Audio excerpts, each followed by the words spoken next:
샬롬, 좋은 아침입니다. 간밤에 잘 주무셨습니까? 자, 오늘도 말씀으로 시작하는 여러분들에게 하나님의 크신 은혜가 있기를 간절히 소망합니다. 자, 오늘 창세기 34장 1절에서 17절의 말씀을 보겠습니다. 제가 읽겠습니다.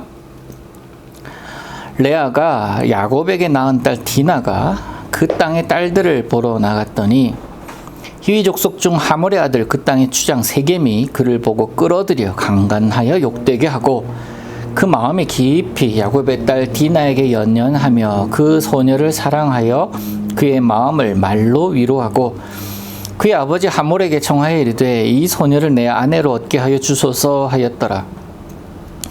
야곱이 그 딸 디나를 그가 더럽혔다 함을 들었으나 자기의 아들들이 들에서 목축함으로 그들이 돌아오기까지 잠잠하였고 세겜의 아버지 하몰은 야곱에게 말하러 왔으며 야곱의 아들들은 들에서 이를 듣고 돌아와서 그들 모두가 근심하고 심히 노하였으니 이는 세겜이 야곱의 딸을 강간하여 이스라엘에게 부끄러운 일 곧 행하지 못할 일을 행하였음이더라.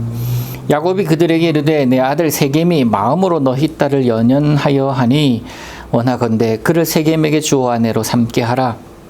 너희가 우리와 통혼하여 너희 딸을 우리에게 주며 우리 딸을 너희가 데려가고 너희가 우리와 함께 거주하되 땅이 너희 앞에 있으니 여기 머물러 매매하며 여기서 기업을 얻으라 하고 세겜도 디나의 아버지와 그의 남자 형제들에게 이르되 나로 너희에게 은혜를 입게 하라. 너희가 내게 말하는 것은 내가 다 주리니 이 소녀만 내게 주어 아내가 되게 하라. 아무리 큰 혼수와 예물을 청할지라도 너희가 내게 말한 대로 주리라.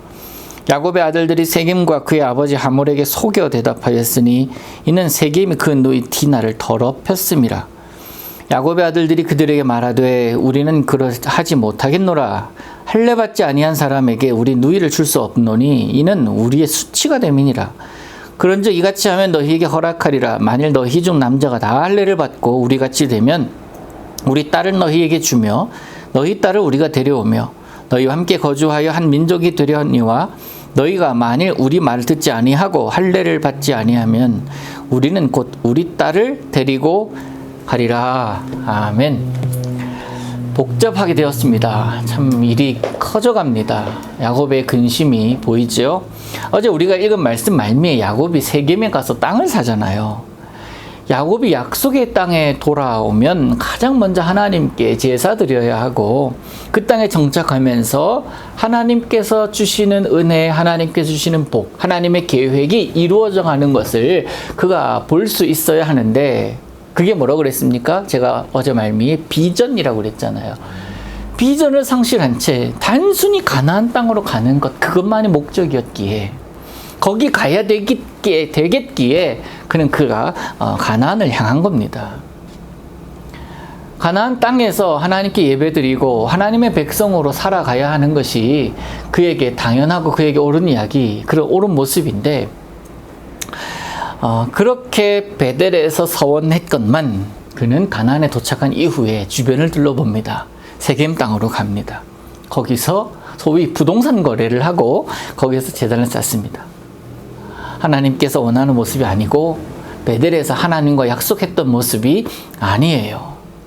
거기서 부동산 거래를 하고 세겜에서 제1을 지내는 것. 야곱은 거기서 제1을 지낸 이유가 있습니다. 세겜은 큰 성이었습니다. 그리고 고대부터 원래부터 중요한 제의를 하는 중심지였습니다. 제의할 것이 너무나 많았어요. 그곳에서 나도 하나님께 예배드리지 뭐 그러면서 예배드린 그 모습이에요. 야곱은 원래 베델에서 먼저 가나안으로 돌아가면 베델로 다시 돌아와서 하나님께 서원한 것을 지키겠다고 그렇게 약속했지만 세겜에 머물고 있습니다. 그것부터가 하나님께서 원하시지 않는 곳에 선 거예요. 그것부터가 잘못이죠. 그 땅에서 살면서 또 살면서 알게 된 하몰 집안과 기어이 불미스러운 사건이 연루가 되죠. 하몰의 아들이며 추장이니 세겜이라는 사람이 야곱의 딸 디나를 강간한 거예요. 그가 욕되게 한 디나를 아내로 달라고 합니다. 야곱은 들에 나가 있던 아들들이 돌아오기까지 잠잠합니다. 침묵합니다. 세겜 지역의 권세가 어떤 그 하몰의 이 집안을 의식해서 신중한 입장을 좀 취하고 있는 거예요. 그 순간 그 사건이 벌어졌을 때 야곱은 아차 싶었을 것입니다. 야곱의 아들들이 들에 나가 있다가 돌아왔습니다. 그 소식을 듣고 격분하면서 근심하는데요. 야곱에게는 사실 이 생존의 문제가 걸려있기 때문에 중요했기 때문에 신중할 수밖에 없습니다. 이 상황에서 하몰은 세겜과 디나가 서로 혼인시키자, 그들을 결혼시키자라고 하는 동시에 우리 딸들 너에게 줄게, 이러면서 친족을 만들자라고 동맹을 하자라고 이야기를 합니다. 통혼을 하게 되면 목적을 가지고 통혼을 하기도 했잖아요. 근데 통혼을 하게 되면 이득이 분명히 있기 때문에 그러면서 세겜의 이곳에 정착하면서 살자고 야곱을 회유합니다. 이 세겜 추정의 아들도 자신이 했으니까 강간을 했으니까 디나를 책임지겠다라는 모습을 보입니다. 책임스러운 좀 듬직하죠. 그런데 듬직하면 뭐합니까? 많은 것을 소유하면 뭐합니까? 정치적으로 안정이 되면 뭐합니까? 하나님의 뜻이 거기에 없는데요. 하나님의 계획이 그것이 아닌데요. 야곱을 대신해서 아들들이 협상에 나섭니다. 단순한 겁탈로 보지 않아요. 본문 13절을 보시면 이렇게 이야기를 해요. 야곱의 아들들이 세겜과 그의 아버지 하몰에게 속여 대답합니다. 이는 세겜이 그 누이 디나를 더럽혔습니다. 더럽혔다라는 이야기를 합니다. 그들이 그렇게 생각을 하는 거예요. 더럽혔다. 단순히 강간했다라는 그런 뜻도 있지만 이거는 제의적으로 내가 믿는 신 앞에서 내가 더러워졌다. 내가 우상 숭배했다. 심지어는 내가 우상에 절하지도 않았지만 거기에 마음을 뺏겼다라고까지 생각을 하는 거예요. 더럽혔다라는 것. 정체성이 흔들렸다라는 그 순수함이 훼손됐다라는 그 뜻입니다. 즉 하몰과 이 세겜이 자신들의 정체성에 심각한 손상을 일으켰는데 가만히 있을 수 없지 분노합니다. 그런데 침착합니다. 현실적으로 볼 때 이 협상은 나쁜 것이 아닙니다. 그들이 내놓은 이 협상 카드는요, 나쁜 것이 결코 아니지만 그럼에도 불구하고 야곱의 아들들은 그 협상과 그 동맹에 전혀 마음 1도 없음을 우리가 알 수가 있었죠. 그 대신에 만약에 이제 구실을 삼는 거예요. 만약에 너희가 우리와 이렇게 관계를 맺으려면 우리처럼 너희도 다 할례 받아야 돼. 사실 이방인들 할례 받지 않거든요. 근데 그것을 그들이 넙죽 받아들이는 거예요. 당황했을 겁니다. 그런데 그 결과 어떻게 됩니까? 그 할례를 받은 그때에 그 습격을 해서 다 죽여버리죠. 그게 이제 다음 시간에 우리가 볼 내용인데요.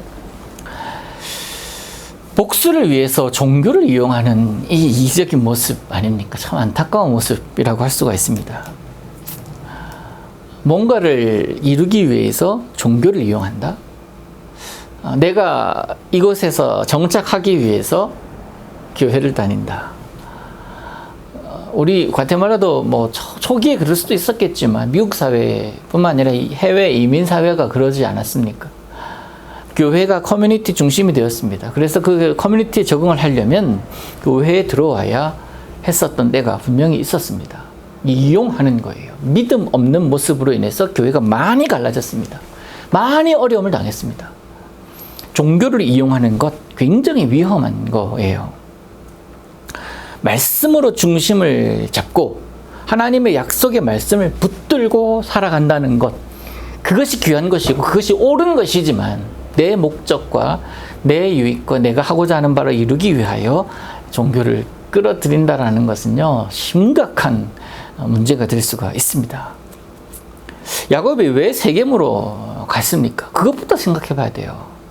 야곱이 왜 거기 가서 땅을 삽니까? 약속의 사람은 하나님의 약속을 끝까지 붙들어야죠.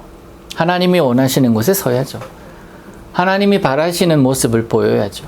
나는 모르지만 하나님께서 세우신 분명한 목적이 있기에 그곳에 섰을 때 하나님께서 나를 통해 이루시는 것을 볼 수가 있는데 하나님의 뜻이 아닌 다른 곳에 있으니 문제가 되는 것 아닙니까? 약속의 사람은 하나님의 약속을 끝까지 붙들어야 하는 사람입니다. 주께서 돌아오게 하시면 내가 다시 베델에서 하나님을 예배하겠다라고 서원했던 야곱이 세겜 땅을 향한 이유가 뭐냐는 말이에요. 여러분, 오늘 하나님께서 여러분을 세우시는 곳, 그곳에 서시기를 바랍니다. 또 그곳에서 하나님께서 여러분을 통해서 행하시는 일들을 경험하시기를 바랍니다. 그 경험 가운데 내가 예상하던 경험도 있을 것이고 예상하지 못하는 일도 분명히 있을 수 있어요. 어떤 모습이든지 하나님은 그런 모든 것을 합력하여 선을 이루신 분이심을 기억하시기를 바랍니다. 그 선을 이루시는 하나님 만나기 위해서는 하나님 원하시는 곳에 있는 것이에요. 사랑하는 제1의 성도 여러분, 하나님이 거하시는 곳, 그것에 거하고 하나님이 서기를 원하시는 그곳에 서면 아무 문제가 없습니다. 그것이 형통입니다. 오늘도 하나님은 우리를 보시면서 그렇게 인도하실 것입니다. 그 하나님만 바라고 그 하나님만 의지하여 하나님의 뜻을 기꺼이 이루어내는 여러분 되시기를 우리 예수님의 이름으로 축복합니다. 기도합니다. 하늘에 계신 우리 아버지여, 이름이 거룩히 여김을 받으시오며 나라의 임하옵시며 뜻이 하늘에서 이룬 것 같이 땅에서도 이루어지이다. 오늘날 우리에게 일용할 양식을 주옵시고 우리가 우리에게 죄 지은 자를 사하여 준 것 같이 우리 죄를 사하여 주옵시고 우리를 시험에 들게 하지 마옵시고 다만 악에서 구하옵소서. 대개 나라와 권세와 영광이 아버지께 영원히 있사옵나이다. 아멘.